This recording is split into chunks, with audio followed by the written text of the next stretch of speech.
Everyone, welcome to my YouTube channel. तो आज का जो हमारा टॉपिक है, हम पीजीटी के जो सिलेबस है उसे कवर कर रहे हैं।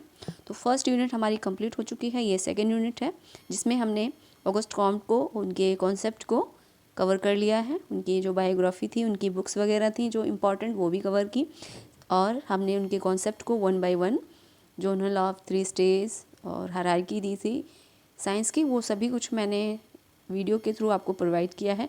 तो वो वीडियो नहीं देखी है तो प्लेलिस्ट बनी हुई है पीजीटी का जो है सिलेबस, उसी के अकॉर्डिंग मैं वहीं पे सेट करके दे रही हूँ। तो आप वो प्लेलिस्ट ओपन करके देख सकते हैं एक सीक्वेंस से, ठीक है। और हाँ, नोटिफिकेशन आ चुका है पीजीटी और टीजीटी वालों के लिए, तो जल्द ही उनकी जो वैकेंसी है निकलने ही वाली हैं। तो नोटिफिकेशन मैंने डाल दिया था, आपने नहीं विजिट किया है तो ज़रूर देख लीजिएगा, ठीक है। और ये सीरीज़ कंटिन्यू चलती रहेगी, और अभी तक सब्सक्राइब नहीं किया चैनल को तो सब्सक्राइब कर लें, और वीडियो अच्छी लगे तो लाइक ज़रूर करें, और फीडबैक ज़रूर दिया करें कि आपको वीडियो कैसी लगी, ठीक है। तो चलिए स्टार्ट करते हैं। सोसाइटी एज अ ऑर्गेनिज्म, समाज एक सावयव के रूप में। जैसे कि आप सभी को पता है, समाजशास्त्र को ऑगस्ट कॉम्ट ने एक विषय के रूप में एक नाम दिया समाजशास्त्र को, सोशियोलॉजी। और स्पेंसर भी साथ में कहे जाते हैं कि इन्होंने समाज को एक बुक प्रदान की थी, सोशल स्टैटिक्स।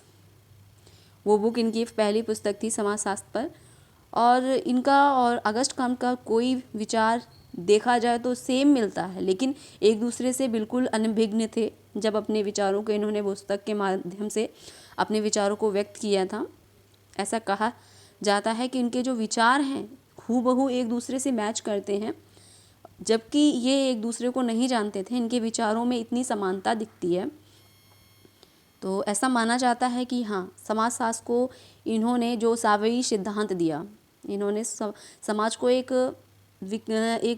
ओरिजिन्स के रूप में प्रस्तुत किया कि समाज में जिस तरीके से मानव का शरीर एक पार्ट, शरीर सिर्फ एक अंग को नहीं कहते हैं, शरीर सभी पार्ट को मिलकर बनता है और कार्य करता है। उसी तरीके से समाज भी सभी संस्थाओं, प्रथाओं, कस्टम, वैल्यूज़, ठीक है, इन सभी से मिलकर, सभी कुछ मिलकर इस समाज को, ये इसकी जो संस्था है वो संचालित करते हैं। तो इन्होंने एक शरीर के समान समाज को बताया है। ये जो कॉन्सेप्ट दिया, ये हमारे अगस्त स्पेंसर जी ने दिया है। तो इसी को हम आज पढ़ेंगे। और एक और कॉन्सेप्ट है इनका, जो सैनिक और औद्योगिक समाज, ये क्या है, मिलिटेंट एंड इंडस्ट्रियल सोसाइटी जो है, ये कॉन्सेप्ट क्या है, तो इसे भी समझेंगे। हम दो कॉन्सेप्ट को समझेंगे, और इनके दो कॉन्सेप्ट मैंने वीडियो पहले ही अपलोड कर दी है, तो आपने नहीं देखी है, इनकी बायोग्राफी भी कवर की है, तो ज़रूर देखते चलिए और प्रिपरेशन करते रहिए, क्योंकि वैकेंसी आने ही वाली है। तो रिवीजन करते रहिए। एक बार समझ में नहीं आए तो 2 बार वीडियो को देखिए और शेयर भी करिए, ठीक है। तो चलिए स्टार्ट करते हैं। स्पेंसर की जो सर्वाधिक ख्याति है, उनके द्वारा प्रतिपादित समाज की प्राणी सावयवी अवधारणा के कारण हुई है। स्पेंसर ने प्राणीशास्त्री जो सावयवी है उद्विकासी सिद्धांत को समाज पर लागू किया, और यह निष्कर्ष निकाला कि समाज की एक सावयवी इस अर्थ में है कि इन दोनों में अनेक समानताएं और दोनों के उद्विकास की प्रक्रिया भी एक सी है। तो इनका मानना है, जैसा कि मैंने अभी आपको एक्सप्लेन कर दिया, कि जिस तरीके से शरीर का निर्माण होता है, शरीर का विकास होता है, धीरे धीरे धीरे धीरे, पहले वो छोटा होता है, जैसे एक बीज है, जब वो बीज होता है तो उसमें कोई पार्ट नहीं होते, फिर वो जब बोया जाता है तो उगता है, उसमें जड़ें, तने, पत्तियाँ, ये सब डेवलप होती हैं। उसी तरीके से ये समाज भी छोटा होता है, फिर धीरे धीरे इसके भाग निकलते हुए संस्थाओं के रूप में, प्रथाओं के रूप में, कस्टम्स के जो रूप में निकलते हैं, नॉर्म्स, वैल्यूज़, ये सब क्या होती है, नैतिकता, ये सभी जो चीज़ें हैं, और जो भौतिक हैं, सरकार जो है, संस्थाएं जो बनी हुई हैं तो कंट्रोल करती हैं समाज को, ये सब क्या हैं, सब एक दूसरे से मिलकर समाज को संचालित कर रहे हैं। तो ऐसा ये जो है, ऊपरी तौर पे देखें तो ये अलग अलग लगते हैं, लेकिन अलग नहीं हैं, ये एक दूसरे से मिलकर ही कार्य कर रहे हैं। जिस तरह शरीर का हाथ, यदि हाथ को अलग कर दिया जाए तो उसका कोई वैल्यू नहीं होगा, उसी तरीके समाज में इन जो ये संस्थाएं एक दूसरे से मिलकर कार्य कर रही हैं, यदि इनको हटा दिया जाए तो ये भी अपने आप को वजूद खो देंगी और उनका कोई वजूद नहीं रहेगा। जो साथ में रह रहे हैं तो ये काम भी कर रहे हैं और उनका यूज़ भी हो रहा है। तो इस तरीके से इन्होंने बताया है समाज को। और इन्होंने समाज को, जैसा कि मैंने बताया कि इसमें जो विकास होता है धीरे धीरे होता है, तो इन्होंने हिस्ट्री के बारे में बताया कि जिस तरीके से प्रारंभिक युग में जो आदि युग था, समाज अत्यधिक सादा और सिंपल था। ठीक है, इसके भिन्न अंग मिले जुले होते थे और अलग नहीं थे, और उन्हें अलग भी नहीं किया जा सकता था। जैसे एक परिवार ही सामाजिक, आर्थिक और राजनीतिक सभी प्रकार के कार्यों को करता था। समाज केवल एक समूह मात्र था और खानाबदोशी झुंड के रूप में घूमता और जीवन व्यतीत करता था। प्रत्येक व्यक्ति केवल अपने ही परिवार के बारे में जानता और जानना चाहता था। किसी व्यक्ति का किसी से कोई कोई उद्देश्य नहीं था। लोग इधर से उधर घूमते थे भोजन की तलाश में। फिर धीरे धीरे क्या हुआ, एक दूसरे से भेदभाव की भावना ही नहीं थी। जब एक दूसरे से मिलना मिलाना नहीं था तो कोई मतलब ही नहीं था, बस खाते थे पीते थे। उन्हें संगठन और संस्कृति से कोई लेना देना नहीं था। फिर धीरे धीरे क्या हुआ, धीरे धीरे परिवर्तन आया, लोगों को, मानव को अनुभव होने लगा, उनके विचारों में उन्नति आई, ज्ञान की उन्नति हुई। और फिर उसके बाद क्या हुआ, समूह बनाकर रहने लगे। ठीक है, और जैसे परिवार, राज्य और कारखाना, धार्मिक संस्थाएं, श्रमिक संघ, गांव, नगर आदि, ये जो सब हैं विकसित होने लगे। फिर धीरे धीरे क्या हुआ, और विकसित होते गए और फिर ये अलग अलग भागों में बट गए। जैसे ही बताया मैंने, जैसे ये राज्य बना, गांव हैं, कस्बे हैं, ये सब क्या हुआ, ये विभिन्न अलग अलग भागों में डिवाइड होने लगे। इसको ये जब डिवाइडेशन भी हुआ, फिर भी क्या होता है, परिवार राज्य से संबंधित होता है, उस पर निर्भर रहता है और राज्य परिवार से संबंधित होता है, वो भी उस पर निर्भर रहता है। अब राज्य परिवार या कस्बा या गांव ना हो तो ये राज्यों का क्या होगा, राज्य शिक्षक, किसान, धोबी, कारीगर, इन सब में क्या अंतर संबंध है, एक दूसरे से अंतर निर्भरता आ जाती है। फिर धीरे धीरे एक दूसरे से मिलने लगते हैं, संगठन बनता है। फिर संगठन को ही क्या हमारे हर्बर्ट स्पेंसर कहते हैं कि उद्विकास का नियम समाज पर इस तरीके से लागू हो जाता है कि जब चीज़ें पहले फैली, पहले एक सूक्ष्म थी, फिर विस्तृत रूप हुआ। लेकिन इसका मतलब ये नहीं कि वो आपस में मिले नहीं हैं या वो एक दूसरे के साथ कार्य नहीं कर रहे, वो एकजुट होकर कार्य भी कर रहे हैं और विकसित रूप से विकास की तरफ होते हुए वो विकसित की ओर बढ़ रहे हैं, ऐसा इन्होंने बताया। और इन्होंने, जो स्पेंसर हैं, इन्होंने कहा कि जिस तरीके से यदि हम सरल समाज को देखें या आर्थिक जीवन के प्रारंभ में देखें तो व्यापार का रूप जो धारण कर लिया गया है, पहले लोग क्या करते थे, सीधे सादे तौर पे पैदल चलते थे। फिर क्या हुआ, धीरे धीरे गति पकड़ी, हवाई जहाज़ चलने लगे। अब हवाई जहाज़ से सफ़र करते हैं, क्या करते हैं, हवाई जहाज़ से सफ़र करते हैं। ये क्या है, ये एक सूक्ष्म से विस्तृत की ओर बढ़ रहे हैं। और इस तरीके से क्या हो रहा है, सावयवी और शरीर में जिस तरीके से विकास में जन्म होता है, बचपन होता है, युवावस्था होती है, प्रौढ़ अवस्था होती है, मृत्यु हो जाती है, इससे इस तरह से गुजरता हुआ फिर समाज फिर उद्विकास की तरफ बढ़ता है। तो इसी को उदाहरण देते हुए जो स्पेंसर जी, उन्होंने आर्थिक जीवन के उद्विकासी शिकार करने की स्थिति से लेकर चारागाह की स्थिति, कृषि और औद्योगिक स्तर से गुजरता हुआ प्रतीत कराते हैं और बताते हैं। ठीक है, तो इस तरीके से इन्होंने इसे डिवाइड किया है। और इन्होंने जो एक सावयवी और समाज में समानता के बीच 8 बुनियादी स्तर बताए हैं, वो देख लेते हैं, इम्पॉर्टेंट है, एग्जाम में बन जाता है। समाज भी एक अनिश्चित असमृद्ध समानता से निश्चित समृद्ध भिन्नता में बदलता है। ये कैसे हैं, जैसे समाज है, समाज और सावयव के बीच इस प्रकार की 8 बुनियादी समानताओं का उल्लेख स्पेंसर ने किया। उन्होंने कहा कि जो दोनों, जैसे शरीर है और समाज है, का उद्विकास धीरे धीरे होता है। दोनों की संरचना तथा प्रकारों में समय के साथ जटिलता आती जाती है। जैसा कि अभी हमने एक्सप्लेन किया, बताया कि पहले सूक्ष्म होता है, फिर धीरे धीरे उसमें पार्ट्स निकलने लगते हैं। ठीक है, पत्तियां निकलती हैं, जड़ निकलती है, तना बनता है और फिर वो पौधा बनता है, फिर पेड़ बनता है। इसी तरीके से प्रक्रिया होती रहती है। उसी तरह मानव का शरीर, मानव के शरीर के साथ साथ मानव के जो समाज है, समाज में भी इसी तरीके से प्रक्रियाएं होती रहती हैं, विकास होता है, फिर आगे बढ़ते हैं। इस तरीके से आगे इन्होंने बताया कि दोनों में ही विभिन्न अंगों के अंतर संबंध व अंतर निर्भरता बढ़ती है। दोनों में ही अपने अस्तित्व को बनाए रखने के लिए संचार एवं वितरण व्यवस्था होती है। शरीर में जो मस्तिष्क है, मस्तिष्क द्वारा विभिन्न अंगों पर नियंत्रण रखा जाता है, जबकि समाज में सरकार द्वारा नियंत्रण रखा जाता है। ठीक है, इन्होंने कहा कि जिस तरीके से शरीर को नियंत्रित करने के लिए मस्तिष्क होता है, इसी तरीके से समाज को नियंत्रित करने के लिए क्या होती है? सरकार होती है।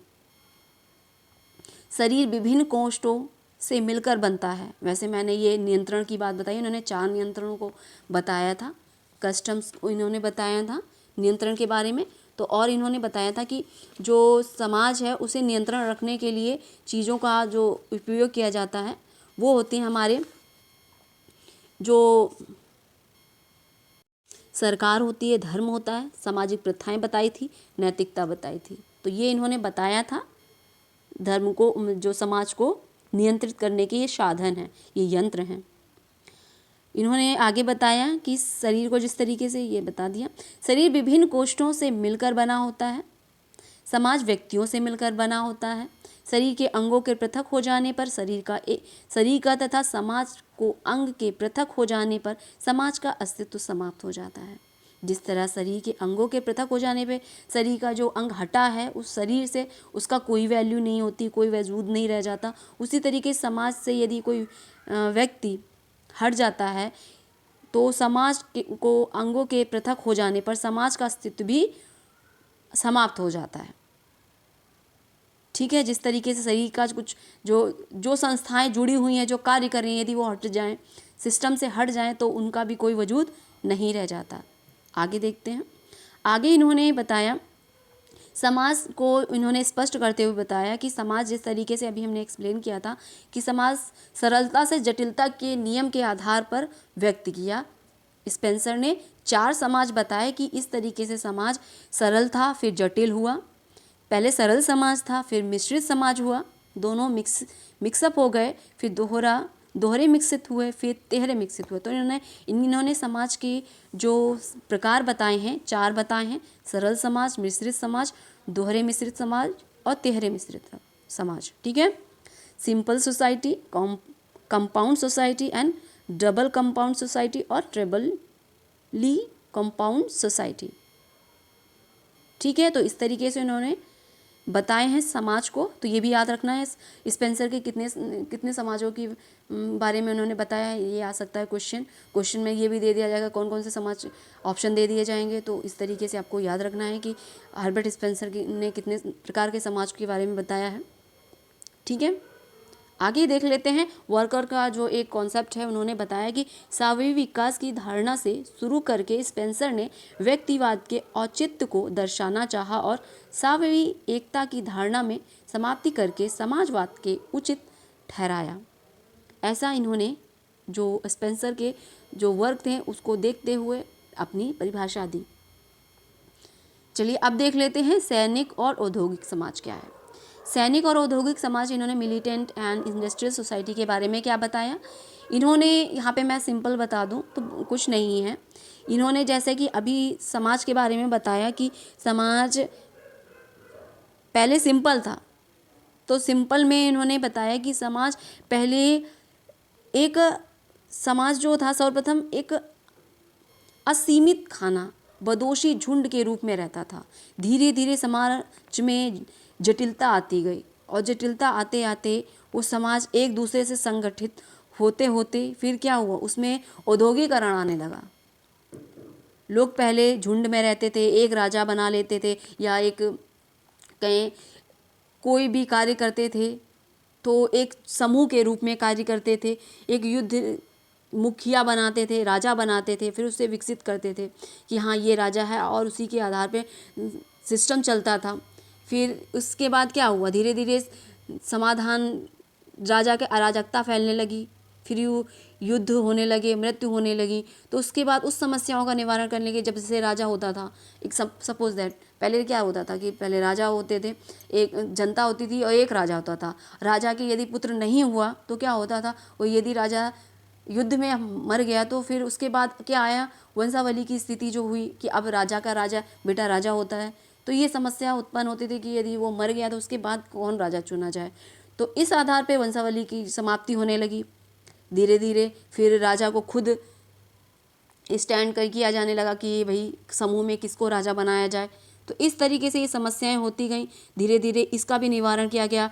लोग पहले इधर उधर घूमते थे, जाते थे एक स्थान से दूसरे स्थान पे, तो जीवन यापन इस तरीके से करते थे, कोई रहने की व्यवस्था नहीं थी। फिर क्या हुआ, लोग इकट्ठा रहने लगे, एक झुंड बना के रहने लगे। फिर इस तरीके से धीरे धीरे हर चीज़ में संस्थाएं और सब चीज़ें बनने लगीं और विकास होने लगा, विविधीकरण होने लगा, एकीकरण होने लगा।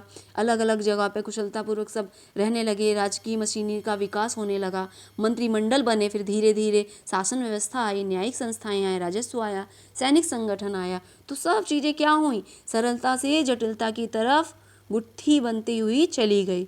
स्पेंसर ने इसे ही कहा कि मानव जो है सैनिक समाज की अपेक्षा औद्योगिक समाज अधिक अच्छा है। उन्होंने कहा कि पहले लोग क्या करते थे, इधर से उधर वितरण मतलब घूमते फिरते रहते थे और कोई काम नहीं करते थे, कोई एकाग्रता तो नहीं थी, कोई इंटरेक्शन नहीं था, सिर्फ खाने की चाह में, ये खाने की चाह में क्या, वो खाने तक का ही मिल जाए यही इसकी खोज में लगे रहते थे। फिर धीरे धीरे क्या हुआ, विकास हुआ, जटिल होता गया, फिर सिस्टम बनता गया। फिर इस तरीके से इन्होंने कहा कि भाई जो पहला जो समाज है हमारा सैनिक समाज, उन्होंने उसे सैनिक समाज कहा। औद्योगिक समाज किसे कहा, उन्होंने कहा जब ये जो व्यवस्था बनी कि सिस्टम से सभी काम होने लगे, लोग एक दूसरे को, सभी अपने अपने कार्यों को, अपने दायित्व को निर्वाह करने लगे, चरित्र निर्माण होने लगा, नैतिकता का विकास होने लगा, आदर्श स्थिति उत्पन्न हो गई और उद्योगवाद के साधनों ने मानव के चरित्र का निर्माण किया, उसे विकसित किया, उसे उन्होंने औद्योगिक समाज कहा कि हाँ जो अब जो समाज है वो औद्योगिक समाज है। सैनिक समाज, इन दोनों के रूप की उन्होंने कल्पना की और उन्होंने इस समाज में कोई अधिक भेद नहीं, मतलब भेद नहीं किया है। इन्होंने बस ये कहा कि ये अलग अलग हैं, अंतिम भेद नहीं बताया इन्होंने कि यहाँ अंतिम भेद है कि हाँ इसी तरीके से। इन्होंने कहा ये अलग अलग टर्म हैं जिन्होंने सैनिक समाज में क्रियात्मक शक्तियों को सैनिक के लिए सुविधा जुटाने की आवश्यकता होती है। और इसमें क्या होता है, इसमें होता है कि लोग अब सिस्टम से कार्य करते हैं, लेकिन अब जो इसका अर्थ यदि लगाएं सैनिक समाज और उद्योग समाज, तो ऐसा लगता है कि जो सैनिक जो सेना में भर्ती हैं, समाज में सैनिक क्रियाकलाप का बोलबाला जो अब चल रहा है। दूसरा औद्योगिक जो समाज है, सैनिक शक्ति का प्रयोग केवल आंतरिक शक्ति और व्यवस्था के रूप में बनाया गया है, जो अब की स्थिति में स्पष्ट दिखाई देता है, को बाहरी रक्षा करने के लिए किया जाता है। इसके अलावा सैनिक समाज में सेना अध्यक्ष जो होता है राज्य का शासक होता है, इसीलिए अनुशासन की व्यवस्था लागू की जाती है। व्यक्ति संपत्ति और उत्पादन के साधनों पर व्यक्तिगत अधिकार को सहन नहीं किया जाता है। जनता को पूर्ण स्वतंत्रता प्राप्त नहीं होती। जो सैनिक समाज है, धर्म की भी एक सैनिक प्रवृत्ति होती है और व्यक्ति को स्वरूप के लिए नहीं अपितु समाज के लिए जीवित रहना पड़ता है। दूसरे ओर औद्योगिक समाज में व्यवस्था और अन्याय के अंतर्गत व्यक्तिगत स्वतंत्रता के सिद्धांत को पूर्णतया सामान्यता प्रदान की जाती है, उसी को ही अपनाना पड़ता है। सरकारी जो हस्तक्षेप है वो घट जाते हैं। स्थायी सरकार को जो अत्यधिक शक्ति मिलने की, राजनीतिक सत्ता का विकेंद्रीकरण होने की जो व्यवस्था होती है, जनता द्वारा चुने गए प्रतिनिधित्व द्वारा सरकार का संगठन होता है, धार्मिक स्वतंत्रता होती है, व्यापार उद्योग के क्षेत्र में प्रतियोगिता जो वादी व्यवस्था वो व्याप्त होती है, राजकीय क्रियाकलापों की आलोचना को सहन किया जाता है, राजकीय नियंत्रण केवल निषेधात्मक रूप से होता है। इसका उद्देश्य व्यक्तिगत स्वतंत्रता में अनुकूलन होता है और नैतिकता के विकास को पूरा अवसर मिलता है। तो इस पर जो हमारे थिंकर जी हैं स्पेंसर जी, इन्होंने विचार में कमियां जो बताई हैं, कहा है विचारों में कमियां जरूर हैं, लेकिन सिद्धांतों को स्पेंसर ने स्पष्ट करते हुए कहा कि ये तर्क तो अर्थपूर्ण है, क्योंकि विचारों का प्रभाव उनके बाद के आने वाले सभी जो विचारक हैं उन पर पड़ा। उन्होंने कहा कि हाँ स्पेंसर के जो विचार हैं एक निश्चित दिशा की ओर बढ़ रहे हैं और उन्होंने ये सबसे अच्छी बात कही कि जो समाज है एक सैनिक समाज से होते हुए वो इंडस्ट्रियल समाज की ओर बढ़ रहा है। यहाँ पे इंडस्ट्रियल जो आज का जो युग है, इंडस्ट्रियल जो हमारे पोस्ट मॉडर्न थिंकर फॉलो करते हैं, तो उससे थोड़ा सा भिन्न है।